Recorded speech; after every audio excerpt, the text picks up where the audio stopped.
Our ancient sacred text today is Mark chapter 9, verses 2 through 9. Jesus took Peter and James and John and led them up a high mountain where they could be alone. And there, Jesus was transfigured before their eyes. The clothes Jesus wore became dazzlingly white, whiter than any earthly bleach could make them.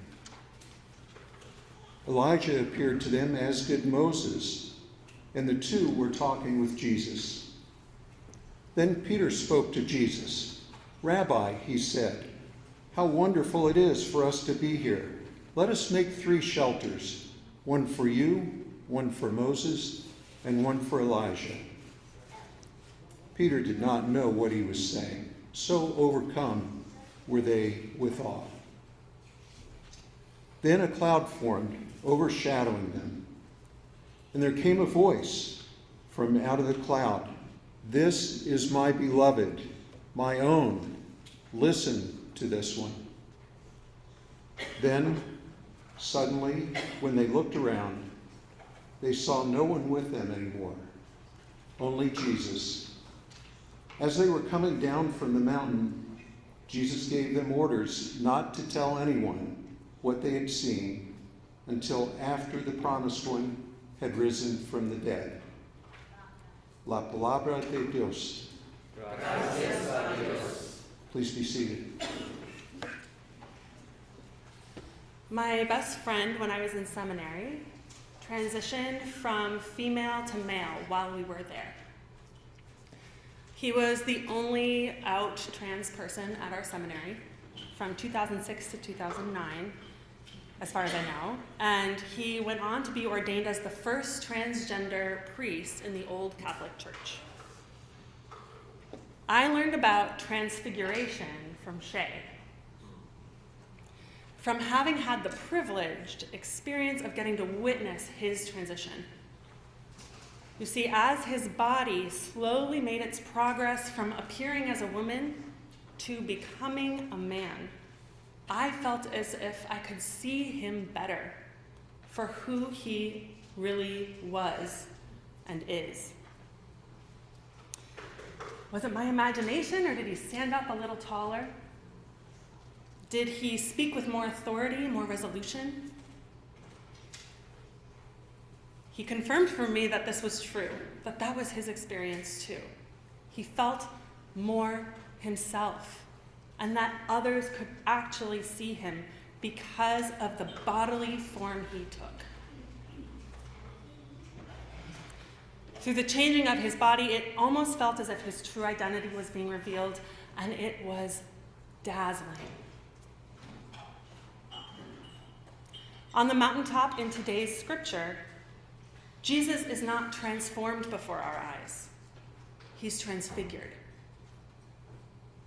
His body appears different. It's dazzling. It's shining. It is more whole somehow. And through the changed form of his body, his true identity is revealed to his disciples and to us who are reading the text.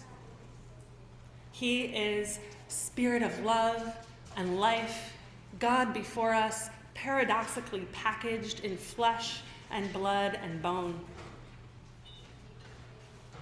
Dazzlingly robed with Moses and Elijah at his side. And we can finally see who he is, for all of who he is. This past Wednesday, I had the good fortune to be able to visit with Carol a little bit. She gave me a tour of her new room.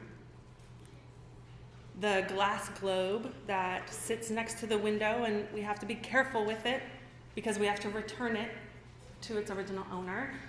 And she showed me the place where Richard curled up in bed next to her. And she also showed me a photo, a framed photo of her grandson, Vaughn, holding a teddy bear. And Carol told me the story of this photo, which she gave me permission to share with you. She said it was taken when Vaughn came to stay with her and with Richard. And Vaughn was missing his parents while they were away. Vaughn was sad, and he missed his dad. And Carol told me that she said, "But Vaughn, your daddy left you this teddy bear. And before he left, he put all of his love for you in this bear. His hugs and his kisses and his cuddles, all right there for you to have while he's away." And apparently then, Vaughn looked at the bear and looked at Carol, and he said, "Okay, Grandma, you win." And from that point on, they had a beautiful visit.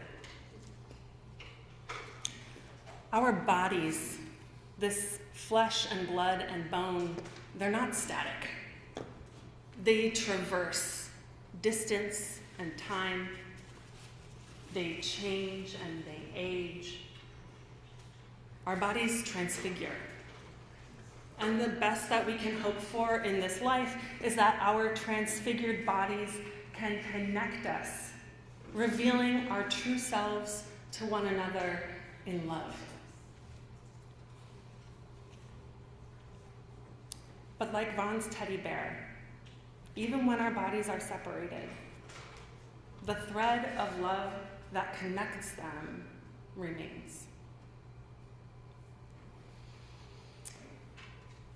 I know that what I'm about to say isn't a popular thing to say as a Christian minister, although maybe in our circles it is, but I don't know what happens after we die.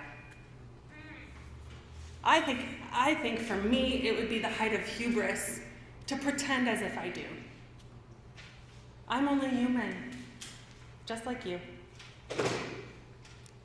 But when I read Richard's words from his poem, Pause, which Ali suggested for the sacred reading, the modern sacred text today,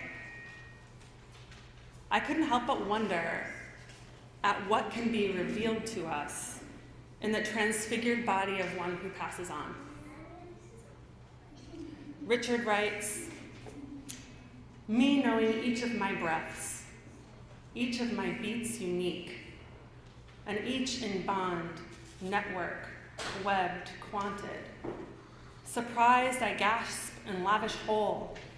Silence beholds me joined in flowing patterns, patterned flows, birth, life, falls, rises, death, rebirth, a new fall, failing, now coursing me I wait."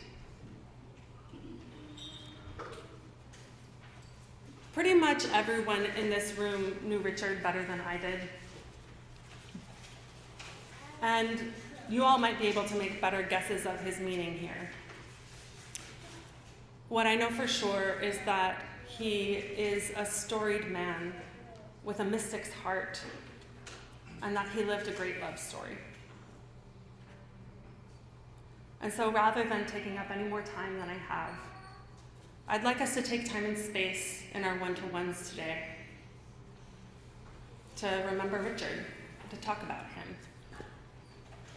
And one-to-ones, for those of us who are newer in this community, is a practice that I'm told was championed by Richard, where we take time in the service to turn to one another and to talk about what's real for us today.